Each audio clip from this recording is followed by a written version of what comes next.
जिज्ञासु मित्रों, बहुत बहुत अभिनंदन है। स्वागत है आप सभी का दिव्य सृजन में। प्रत्येक दिवस की भांति आज फिर हम यहाँ पर यह लाइव चर्चा का कार्यक्रम शुरू कर रहे हैं। प्रथम अध्याय त्रिपुरा रहस्य के ऊपर यह चर्चा चल रही है कि परशुराम जी किस प्रकार से चिंतन करते हैं, किस प्रकार से विचार करते हैं संसार के विषय में कि यह संसार कैसा है, यह संसार कैसे चल रहा है। तो पहले तो वो कहते हैं कि कर्म ही दुख का कारण है, कि हम कर्म करते हैं, यही सबसे बड़ा दुख है। जो कृतित्व भाव है यही दुख का कारण है कि हमें कर्म करना है। और हम कर्म करते क्यों हैं? क्योंकि सुख का अभाव है, सुख का अभाव है। तो सुख का अभाव है और इसीलिए हम कर्म करते हैं। तो यह अभाव ही बंधन है, यह अभाव ही बंधन है। अब इतना सब कुछ हम देख रहे हैं कि संसार में, वैसे एक बात यहाँ पर और स्पष्ट की गई है कि इन्होंने सांसारिक सुख और आध्यात्मिक सुख में भेद नहीं माना है। वास्तव में सुख को एक अवस्था मानी है जहां पर वेयर यू फील सेटिस्फैक्शन, जहां आप स्थिरता का अनुभव करते हैं। एक ऐसी अवस्था जैसे आपको स्वादिष्ट भोजन मिल गया खाने के लिए, एक अलग अलग थोड़े हो सकते हैं, ठीक है, उसकी भोग वृत्ति डिफरेंट टाइप ऑफ चॉइसेस उसकी हो सकती हैं। तो व्यक्ति का एक भोग है और उस भोग को भोगने के बाद वह अपने आप को सेटिस्फाइड फील करता है, संतुष्ट फील करता है। लेकिन यह जो फीलिंग है वो थोड़े देर के लिए रहती है, वह फिर से अभाव की अवस्था में चला जाता है, वह फिर से अभाव की स्थिति में चला जाता है और वो फीलिंग उसकी डिस्ट्रॉय हो जाती है। वो फीलिंग हमेशा रहती नहीं है। This is the cruel hard core truth of this world. यह एक इस संसार का बहुत बड़ा सत्य है, बहुत बड़ा क्रूर सत्य है, ये क्रूएल ट्रुथ है ये, कि आपके सुख की स्थिति कभी भी स्थिर नहीं रहती, आपके सुख की स्थिति कभी भी बनी हुई नहीं रहती है। वह खत्म हो जाती है, वो नष्ट हो जाती है और आप फिर से अभाव में आ जाते हैं। आपने अच्छा भोजन किया, पेट भर के भोजन किया, आपको फिर से भूख लग जाती है। इसी तरह से संसार में जितने भी सुख हैं वो इसी तरह से काम कर रहे हैं, वो इसी तरह से कार्य कर रहे हैं। मनुष्य जब भी बहुत अधिक सांसारिक सुखों को भोगने का प्रयास करता है तो उसको इस विडंबना से गुजरना पड़ता है, इसको इस तरह की समस्या से गुजरना पड़ेगा। ये एक आयरॉनिकल सिचुएशन है मनुष्य के साथ संसार में, और ये संसार का सत्य है। ये संसार कभी भी आपको उस सुख तक पहुंचने नहीं देता है।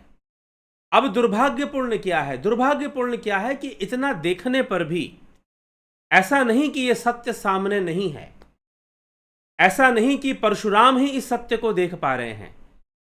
बुद्ध ने भी इस सत्य को देखा, श्री राम ने भी इस सत्य को देखा, कबीर ने भी इस सत्य को देखा और उन्होंने इस सत्य को स्वीकार किया। लेकिन दुर्भाग्यपूर्ण है, परशुराम जी कहते हैं अपने चिंतन में, अपने कंटेम्पलेशन में, जो वो चिंतन कर रहे हैं, जो उनका थिंकिंग, जो थॉट प्रोसेस उनका जो इस समय चल रहा है, वो कह रहे हैं कि हम मरते हुए देखते हैं, लोगों को हम मरते हुए देखते हैं। लेकिन उस समय जब हम दूसरों को मरते हुए देखते हैं, हम दूसरों का अंतिम संस्कार देखते हैं कि उनका क्रिमेशन हो रहा है, या उनको जो भी हो दफनाया जाए या उनको जलाया जाए, उनका क्रिमेशन हो रहा है, उनको जलाया जा रहा है, उनका अंतिम संस्कार, दाह संस्कार हो रहा है, उसमें हम अपनी मृत्यु क्यों नहीं देखते? उसमें हमें अपनी मृत्यु क्यों नजर नहीं आती? हमें अपनी मृत्यु भी उसमें दिख जानी चाहिए, उसमें हमें अपनी मृत्यु भी दिखाई देनी चाहिए। लेकिन दुर्भाग्यपूर्ण है कि जो मृत्यु, जिसका सामना प्रत्येक मनुष्य को करना है, मनुष्य उस मृत्यु को नहीं देख पाता। जबकि उसको सर्वत्र मृत्यु दिखाई दे रही है, फिर भी वो उस मृत्यु को नहीं देख पाता। वह एक अंधी दौड़ में लगा हुआ है। क्योंकि हमें अंधे तरीके से दौड़ने की आदत पड़ी हुई है, और हमें जैसे एक अंधा अंधे के पीछे भाग रहा हो। Blinds are running behind blinds. अंधे अंधों के पीछे भाग रहे हैं और उनको ये सोच रहे हैं कि एवरीथिंग विल गेट वेल, सब कुछ बढ़िया हो जाएगा। और रियलिटी में, और हमको भागना ही सिखाया जाता है। इन रियलिटी हमको क्या सिखाया जाता है? भागना सिखाया जाता है। बेटा खूब मेहनत करो, खूब पढ़ाई, और बड़े सुखी जीवन जी जाओगे। लेकिन जो उनकी कहानी बहुत कम लोग सुनाते हैं कि उन्होंने, हाँ, जो आईएएस टॉप कर गया, आईएएस एग्जाम पर, अरे वो ऐसे पढ़ता था तो उसने एग्जाम क्लियर कर लिया, वो आईएएस बन गया। लेकिन आईएएस बनने के बाद उनका जीवन कैसा बीत रहा है? कोचिंग सेंटर है, एक आईएएस की कोचिंग सेंटर, वहां एक शिक्षक है, मैंने उनसे पूछा कि आप आईएएस के लिए बच्चों को कोच करते हैं, आप कोचिंग देते हैं? जी हाँ, हमारी कोचिंग सेंटर आईएएस के लिए कोच करती है। लेकिन मैंने उनसे पूछा कि आप किस तरह की स्टोरी सुनाते हैं उनको मोटिवेट करने के लिए? तो मैंने कहा कि टॉपर्स की हम कहानियां सुनाते हैं, जो लोग टॉप करते हैं उन्होंने कैसे मेहनत की और कैसे किया।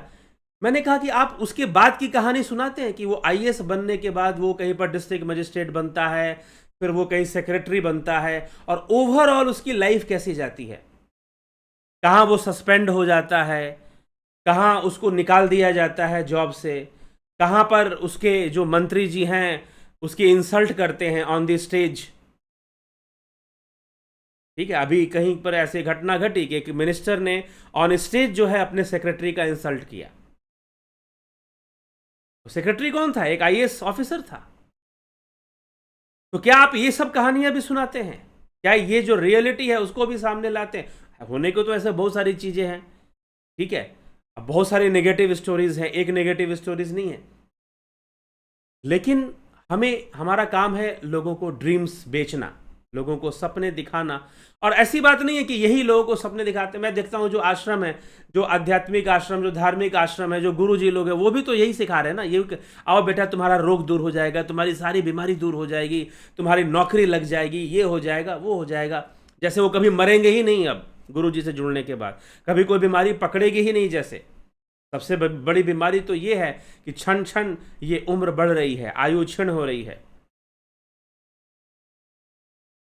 ठीक है, तो अब ये अंधों के पीछे एक अंधी दौड़ शुरू हो जाती है। परशुराम जी कहते हैं कि संसार की जो दौड़ है मुझे अंधों के पीछे भागने वाले अंधी दौड़ की तरह दिखाई देती है। यहां तक कि उनको इस समय पूरा संसार व्यर्थ दिखाई दे रहा है, और वो कह रहे हैं कि हम कर्म करते हैं, सुखी होने के लिए हम कर्म करते हैं, लेकिन वो सुख ठहरता नहीं है, उस सुख में स्थिरता नहीं है, वो सुख नहीं टिकेगा, वो खत्म हो जाएगा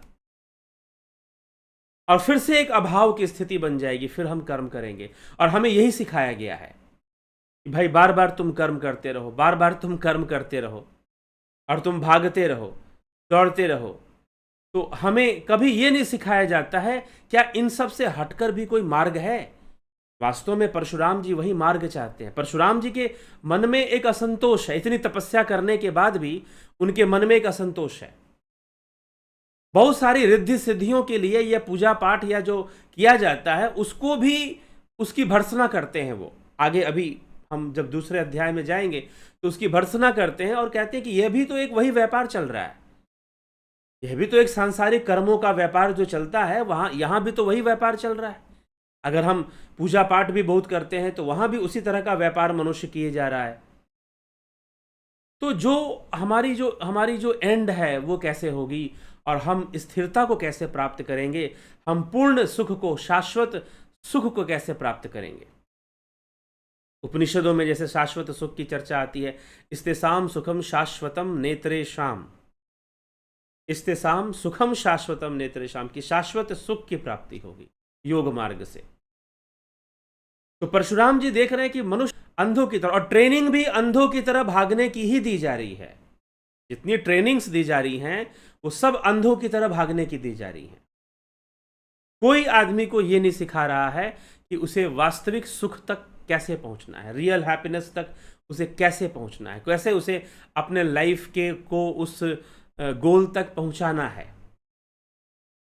ठीक है, ये कोई ट्रेनिंग नहीं दे रहा। ठीक है, योग मार्ग है, वो वहां से हमें ट्रेनिंग मिलती है, लेकिन एक सामान्य स्तर पर संसार में जितनी भी शिक्षाएं हैं, वो शिक्षाएं क्या हैं कि तुम संसार को भोग लो, संसार को सुख भोग लो। संसार को कौन भोग पाया?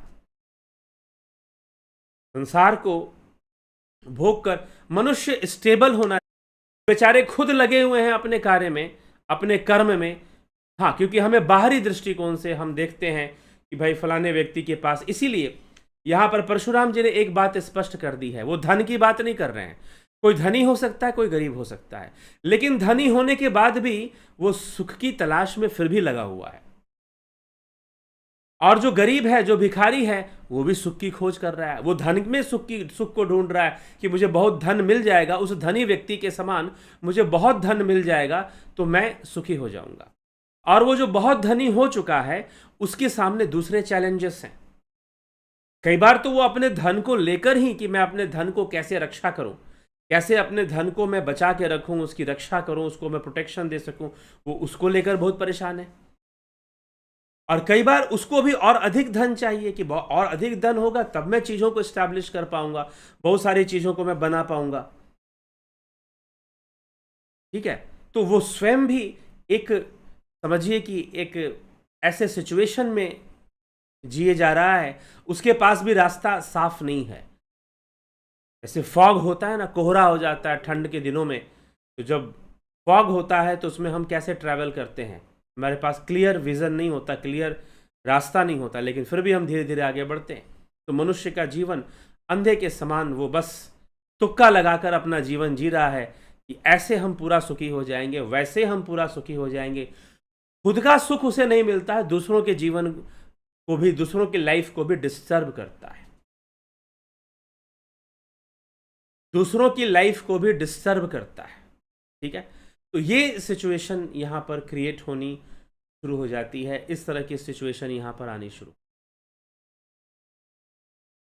ठीक है, तो इसलिए कहा गया, उन्होंने कहा कि ये तो जस्ट ऐसा ही है जैसे अंधों को हम अंधे फॉलो कर रहे हैं, वैसे सब लोग फॉलो किए जा रहे हैं। ठीक है, जो तरह तरह के धर्म बने हुए हैं पूरे विश्व में, उनका भी वही हाल है। वो अंधों की, अभी हमास और इजराइल में जो फाइट हो रही है, क्या ब्लाइंड्स आर फॉलोइंग ब्लाइंड्स। ठीक है, जितना खून खराबा, जितना ब्लडशेड इस वर्ल्ड में गॉड के नाम पर हुआ है, उतना किसी नाम पर नहीं हुआ है। जितना खून खराबा आपको और ब्लडशेड गॉड के नाम पर होता है, उतना और किसी इश्यू पर, किसी पॉइंट पर नहीं होता है जितना खून खराबा होता है। ठीक है, रिलीजन के नाम पर जितना खून खराबा होता है, उतना और किसी टॉपिक पर नहीं होता, ना हुआ है। अगर हम हिस्ट्री को देखें तो आपको यही मिलेगा। ठीक है, तो इस तरह से लोग, मनुष्य का जो जीवन है वो एक अंधकारमय जीवन, परशुराम जी कहते हैं कि अंधकारमय जीवन लोग जिए जा रहे हैं, अंधकारमय जीवन जिए जा रहे हैं, बस भागे जा रहे हैं, भागे जा रहे हैं कि अब सुखी हो जाएंगे तो तब सुखी हो जाएंगे, ऐसे सुखी हो जाएंगे तो वैसे सुखी हो जाएंगे, ऐसा मुझे पसंद है तो वैसा मुझे पसंद है। और यह प्रकृति, यह जो नेचर है, बहुत कम समय में ही आपको क्या पसंद है, क्या नहीं पसंद है, सबको डिस्ट्रॉय करने की ताकत रखती है और कर भी देती है। आप देखते रह जाते हो, आपके पास सिर्फ क्वेश्चन रह जाता है। आपकी लाइफ क्वेश्चन मार्क से शुरू होती है और क्वेश्चन मार्क पे ही एंड कर जाती है। कई बार ऐसा हो जाता है। लेकिन पीपल दोज आर कॉन्शियस, जो कॉन्शियस हैं और जो समझने की कोशिश करते हैं, जो पहले लाइफ में पहले ही इस चीज़ को समझने की कोशिश करते हैं, वो निश्चय ही कुछ करते हैं। वो अपने टाइम को वेस्ट नहीं करते हैं, वो अंधों की तरह नहीं दौड़ते हैं और अपने लाइफ को अच्छे से समझने में वो समय देते हैं, टाइम देते हैं। ठीक, तो हमें ये समझना चाहिए। और ये बस यही है कि आपको, क्योंकि आदमी, देखिए एक एज होती है आदमी की और एक टाइम पर उसे लाइफ से बहुत सारी एक्सपेक्टेशंस होती हैं कि मुझे लाइफ में बहुत कुछ मिलेगा, बहुत कुछ मैं प्राप्त करूंगा, और उसके अंदर कॉन्फिडेंस भी होता है। लेकिन एक टाइम बीतता है, एक समय बीतता है, और एक समय जब बीतता है तो फिर वो धीरे धीरे समझता है, ठोकरे खाता है, समझता है कि भाई जो मैं समझ के चल रहा था वैसे तो सारी चीज़ें चल नहीं रही हैं, चीज़ें बदल रही हैं, चेंज हो रही हैं, और मेरी चॉइसेस भी चेंज हो जाती हैं क्योंकि मेरे एक्सपीरियंस चेंज हो जाते हैं, एक्सपीरियंस बदल जाते हैं, और फिर बहुत सारी चीज़ें चेंज हो जाती हैं। और मनुष्य समझ जाए कि ये पूरी लाइफ ही ऐसे जाने वाली है, लेकिन जब नहीं समझ पाता तो वो लगा रहता है, वो एक अंधेपन में लगा रहता है, वो एक ब्लाइंड फेथ में लगा रहता है। ब्लाइंड फेथ सिर्फ इसका मतलब ये नहीं कि there are only religion is not a blind faith, सिर्फ रिलीजियस ब्लाइंड फेथ नहीं होते। कई बार हमारे मिसकंसेप्शंस होते हैं लाइफ में, कॉन्सेप्ट्स हमारे गलत होते हैं, मिसकंसेप्शंस होते हैं, वो ब्लाइंड फेथ क्रिएट करते हैं।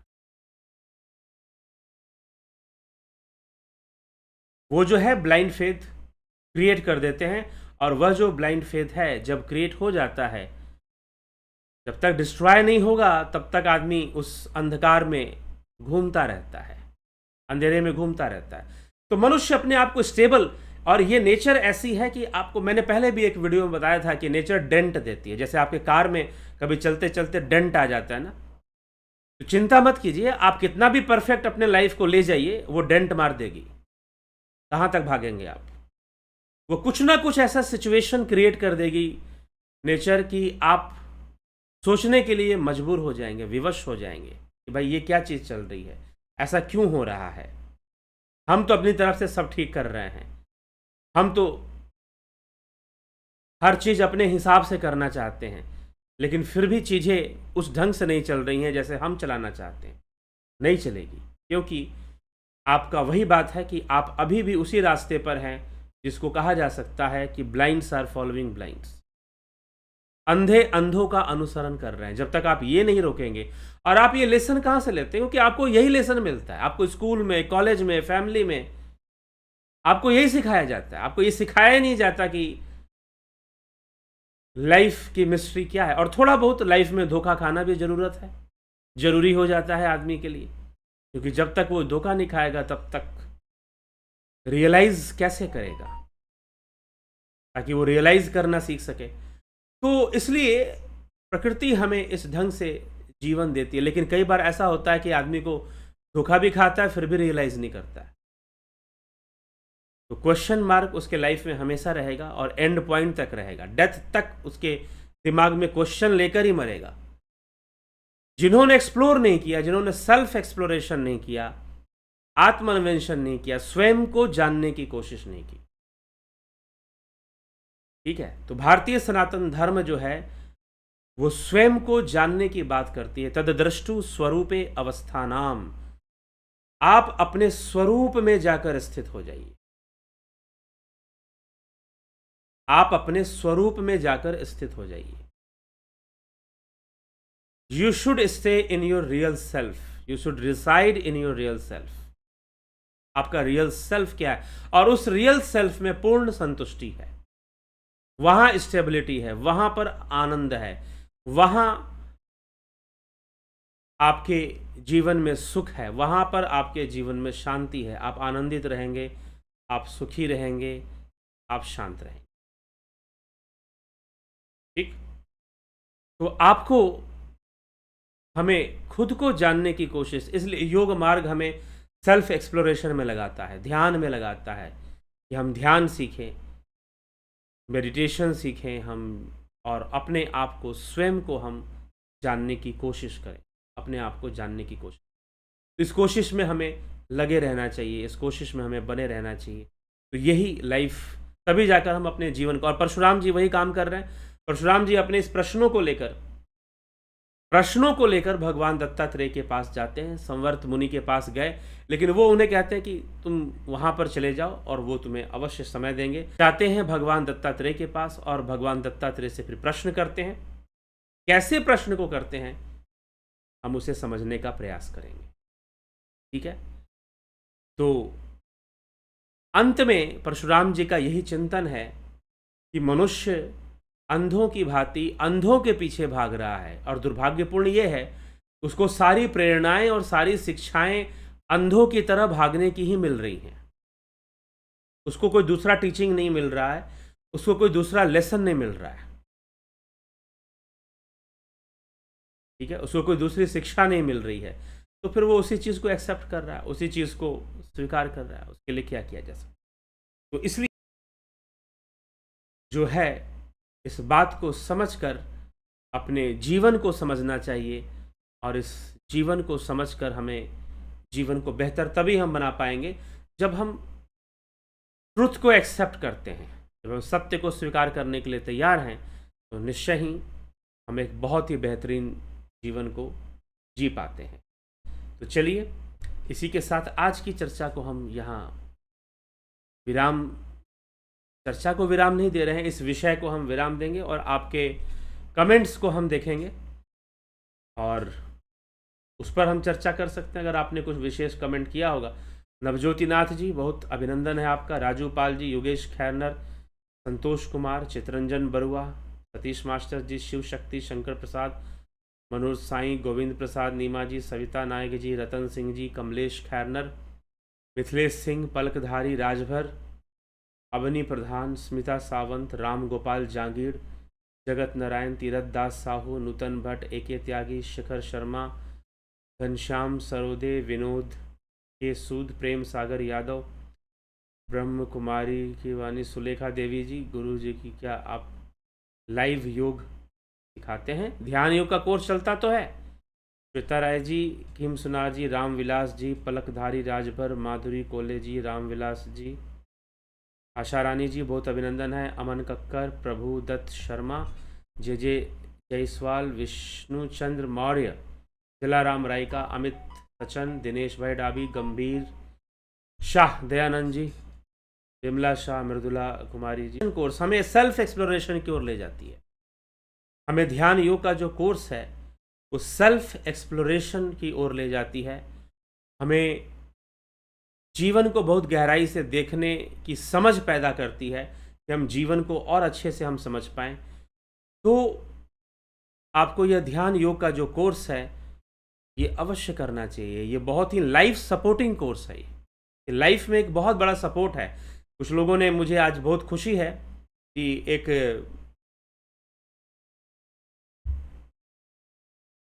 किसी ने आज मुझे फ़ोन किया और फ़ोन करके कहा कि मैं बहुत ही बुरे सिचुएशन से, अपने रिलेशनशिप में बहुत ही बुरे सिचुएशन से वो गुजर रही हैं, और ये जो ध्यान योग का कोर्स, उन्होंने ध्यान योग का कोर्स किए हुए उनको टाइम हो गया और वो लंबे समय से उन्होंने ध्यान योग का कोर्स किया हुआ है, लेकिन आज बहुत बड़ा सपोर्ट उनको मिल पा रहा है इस ध्यान योग के कोर्स से उनको काफ़ी लाभ मिल रहा है। और एक बहुत बुरे सिचुएशन में, एक बहुत बुरी परिस्थिति में कि जहाँ पर मनुष्य आत्महत्या करने की भी सोच ले, अपने आप को डिस्ट्रॉय करने की भी सोच ले, उन्होंने कहा कि मैं हर चीज़ को फेस कर रही हूँ, जो भी सिचुएशन मेरे सामने आ रहा है मैं फेस कर रही हूँ, और ध्यान योग से मुझे बहुत शक्ति मिल रही है। तो ध्यान योग से मुझे बहुत राहत मिल रही है, टेंशन्स कम हो गए हैं, क्योंकि अब वो एक मिडिल एज में आदमी को बहुत कुछ झेलना पड़े तो वो काफ़ी कई बार जो है कमज़ोर पड़ सकता है। लेकिन ध्यान योग आपको एक ऐसी अवस्था में ले जाएगा कि आपकी लाइफ इजी हो जाएगी, आपकी लाइफ जो है बहुत आसान हो जाएगी, सरल हो जाएगी, और सिचुएशंस को फेस करने की जो पावर है वो आज, क्योंकि आपके जो इमोशंस हैं, हमारे जो फीलिंग्स हैं, हमारा जो थॉट प्रोसेस है, उसके ऊपर एक कंट्रोल आना, इमोशंस के फ्लो पर कंट्रोल आना। क्योंकि हम इमोशंस में कई बार मिस्टेक्स करते हैं, कई बार हम ओवर इमोशनल हो जाते हैं, उसमें हम मिस्टेक करते हैं। तो इमोशंस जो है हमें कई बार गलत डायरेक्शंस में ले जा सकती हैं, लेकिन जो है, और कई बार इमोशनल होकर हम गलत डिसीजन या किसी को ज़्यादा हर्ट कर सकते हैं, किसी को ज़्यादा हम वैल्यू दे सकते हैं, दोनों ही चीज़ें हो सकती हैं। कई बार हम ज़्यादा इमोशनल होकर किसी पर ज़्यादा मेहरबान हो जाते हैं, और कई बार हम ज़्यादा इमोशनल होकर किसी को ज़्यादा हर्ट भी कर देते हैं, तो ऐसा भी होता है। तो आदमी जब उसका इमोशनल कंट्रोल सही से काम करता है तो फिर निश्चय ही वो एक अच्छी अचीवमेंट करता है और अपनी लाइफ को अच्छे डायरेक्शन में ले जाता है, और लाइफ में होने वाले जो भी नुकसान है उससे वो अपनी रक्षा कर पाता है। नहीं तो कई लोगों के, जो ऐसे भी लोग हैं जिनकी आधी जिंदगी डिप्रेशन में बीत जाती है, वो उस इमोशन से ओवरकम नहीं हो पाते, वो उस इमोशन से ओवरकम नहीं हो पाते हैं। तो उनकी लाइफ जो है कई बार डिप्रेशन में बीत जाती है, आधी ज़िंदगी उनकी डिप्रेशन में बीत जाती है कि हमें ये नहीं मिला, तो हमारे साथ ये हो गया या वैसा हो गया। ठीक है? तो वो लॉसेस को कभी फेस नहीं कर पाते हैं, ऐसा भी देखा गया है। तो हमें अपने लाइफ को अच्छे ढंग से हमें लाइफ को जीना चाहिए, हमें लाइफ को आगे बढ़ाना चाहिए और एक अपने ऊपर काम करना चाहिए, स्वयं के ऊपर। अगर आप स्वामी विवेकानंद या और भी लोगों ने कहा है कि अगर आप लाइफ में अपने जीवन में प्रतिदिन डेली आप 1 घंटा समय दीजिए स्वयं से मिलने का, meet yourself in meditation.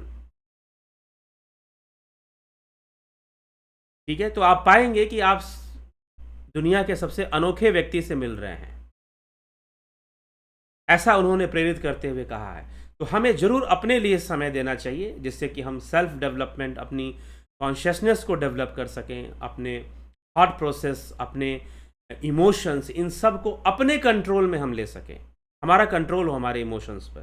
ठीक है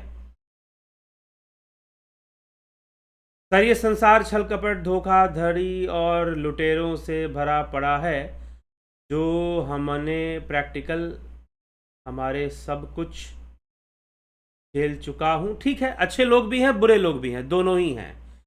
ठीक है, अच्छे भी लोग होते हैं, बुरे लोग भी होते हैं, धोखा देने लोग वाले भी लोग होते हैं, और अच्छे लोग भी मिलते हैं जीवन में, ऐसी बात नहीं है। तो हमें अच्छी स्मृतियों को अपने साथ रखना चाहिए, बुरी स्मृतियों को हमें अपने साथ नहीं रखना चाहिए। और हमें अपने जीवन में, देखिए, ध्यान योग आपकी डिसीजन मेकिंग को अच्छा कर देता है।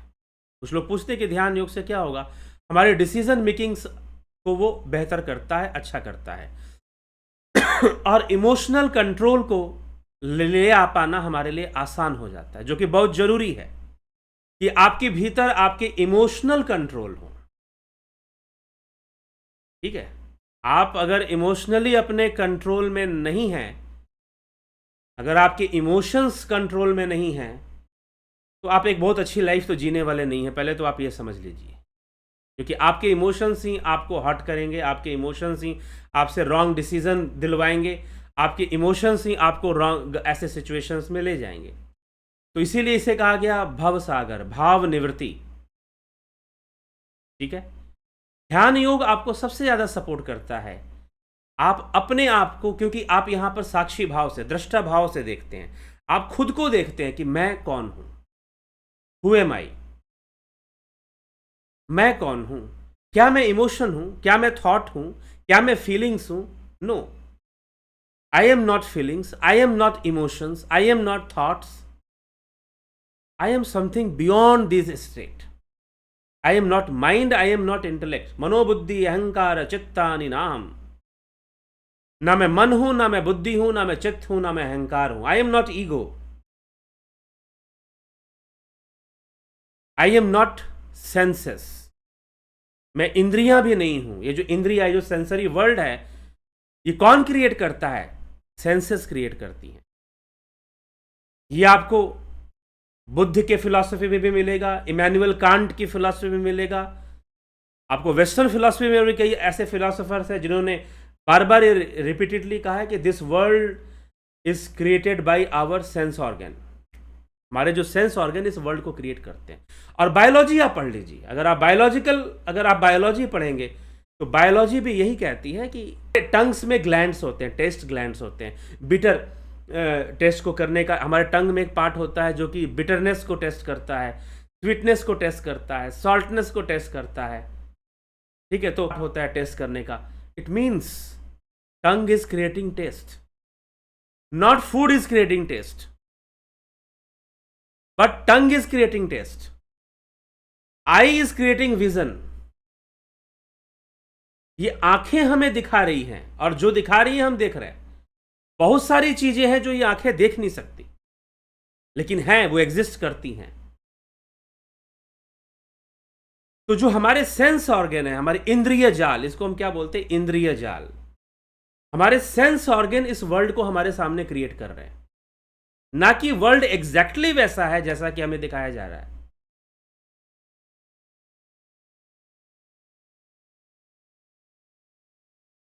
ठीक है। तो ये हमें, अब डिफरेंट एनिमल्स हैं, उनके परसेप्शन डिफरेंट हैं, उनके ऑर्गन भी डिफरेंट वे में काम करते हैं। फॉर एग्जाम्पल बैट को ले ले हम, चमगादड़ जिसे हम कहते हैं, चमगादड़ हो गया, आउल हो गया, उल्लू हो गया, उनके सेंस ऑर्गन को डिफरेंट वे में काम कर रहे हैं, डिफरेंट चीजों को परसीव कर रहे हैं, तो उनका वर्ल्ड भी कुछ दूसरा हो जाता है।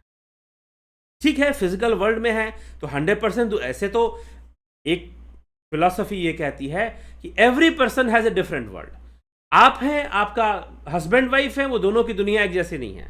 वो दोनों दुनिया के प्रति हो सकता है कि दो लोगों की परसेप्शन जो है या अंडरस्टैंडिंग जो है वो काफी हद तक एक जैसी हो, लेकिन 100% एक जैसी हो ऐसा नहीं हो सकता। उन दोनों की दुनिया अलग अलग है। ठीक है, तो फिर बाकी जो जानवर हैं, जो एनिमल्स हैं, उनके लिए जो वर्ल्ड है कुछ और हो जाता है। हाँ ठीक है, कुछ बेसिक इंस्टिंक्ट्स हैं वो एक जैसे होते हैं, आदमी में भी होते हैं और पशुओं में भी वो बेसिक इंस्टिंक्ट एक जैसे होते हैं, लेकिन फिर भी परसेप्शन में डिफरेंस आ जाता है। So this world is not real, this world is relative, मिथ्या। All the knowledge in this world is relative, एकांगी, सापेक्ष, अपूर्ण और इंद्रियों से आच्छादित। इंद्रियों से आच्छादित दिस सेंसेस, हमारे जो सेंसेस है ना, जितनी भी तरह के प्लेजर हैं, फिजिकल प्लेजर जितने भी तरह के हैं, वो कौन क्रिएट कर रहा है? आपकी सेंसेस ही तो क्रिएट कर रही है। जिसको प्राप्त करके आप ये सोचते हो कि आप पूर्ण हो जाओगे। आपका ऐसा सोचना है जैसे कि आप पूर्ण हो जाओगे। ठीक है, तो यह जो सोचना है, ये सोचना आपका गलत है, लेकिन आप भले ही गलत है, लेकिन आप इस गलत के पीछे भागते जरूर हो। ये सेंसेस आपको भगाती जरूर हैं। तो ये एक दुनिया है। तो परशुराम जी कह रहे हैं कि सभी अंधों के समान जो यह जो दुनिया है, जो संसार है, जो हमें पूरी तरह से सुख दे नहीं सकता है, यह हमें सुखी नहीं कर सकता, दे नहीं सकता हमें सुख, हम उसके पीछे भागते हैं और होल लाइफ भागते हैं। आप देख लो, आप 5 साल पहले भी भाग रहे थे, आज भी भाग रहे हो, 5 साल बाद भी भागोगे, आप 20 के एज में भी भाग रहे हो, आप 40 के एज में भी भागोगे, आप 60 के एज में भी भागोगे, आप हैप्पीनेस ढूंढोगे। ठीक है, क्यों? क्योंकि यहां जो भी सुख मिलेगा वो स्थिर नहीं रहेगा, स्थिरता उसमें रहेगी ही नहीं, वो तुरंत बदल जाएगा और फिर से अभाव की स्थिति बनेगी, और यह अभाव ही बंधन है। तो मुक्ति है कि अभाव का भी अभाव हो जाए। जब अभाव भी ना रहे, कोई ऐसी सिचुएशन आ जाए कि आप पूर्ण काम हो जाओ, तो वो रास्ता परशुराम जी चाहते हैं, लेकिन उनके पास है नहीं। वो संसार को समझ रहे हैं कि संसार कैसे काम कर रही है, कैसे कर रहा है, ये दुनिया कैसे काम कर रही है, दुनिया में लोगों के दुख कैसे, वो इस बात को समझ रहे हैं और क्यों है, लेकिन सॉल्यूशन उनके पास नहीं है। और वो सॉल्यूशन लेने के लिए दत्तात्रेय, सदगुरु दत्तात्रेय के पास जाते हैं, भगवान दत्तात्रेय के पास जाते हैं। और दत्तात्रेय के 24 गुरु थे 24 गुरुओं से उन्होंने बहुत कुछ सीखा। वो भागवत महापुराण में भी उसकी चर्चा आती है। तो अब दत्तात्रेय क्या सिखाते हैं, दत्तात्रेय क्या सिखाना चाहते हैं, क्या शिक्षा देते हैं परशुराम जी को, ये कल से हम श्रवण करना शुरू करेंगे। ठीक है, और ध्यान योग हमें उसी मार्ग पर ले जाती है जो त्रिपुरा रहस्य हमें समझा रहा है, जो हम पतंजलि योग सूत्र से समझते हैं। और इसके साथ सुख, स्थिरता और पावर्स भी डेवलप होती है। कॉन्शियसनेस जब डेवलप होगी तो आपकी पावर्स, आपकी शक्तियां भी विकसित होती हैं, आपकी अपनी शक्तियां, बाहरी शक्तियां नहीं, जो पैसे के दम पर है वो नहीं, आपकी अपनी पावर्स, आपका अपना जो टैलेंट है वो डेवलप होता है। तो ध्यान योग इस तरह से, तो ध्यान योग का कोर्स 20 तारीख से शुरू हो रहा है, आज 17 तारीख हो गया है। जल्दी ज्वाइन करने का प्रयास करें जिनको ज्वाइन करना है। ठीक है,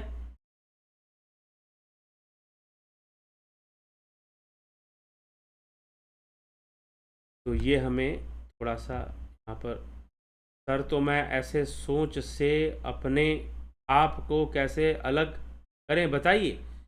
तो आप इस सोच से अलग होना है। धोखा देने वाले लोग मिलते हैं, लेकिन अच्छे लोग भी मिलते हैं। हमें अच्छी स्मृतियों को अपने साथ रखना चाहिए, और धोखा देने वाले लोगों को हमें अपने साथ, उनको हमें स्मरण में ना रखें। ठीक है, अगर हम इससे ऊपर उठना चाहते हैं तो प्रैक्टिस, मेडिटेशन प्रैक्टिस कीजिए, ध्यान योग कीजिए आप। ठीक है, चलिए, तो इसी के साथ मैं विराम दूंगा। आज के कार्यक्रम को हम विराम देते हैं। कल फिर मिलते हैं 9 PM लाइव चर्चा में। बहुत बहुत आभार आप सभी का। ओम तत्सत।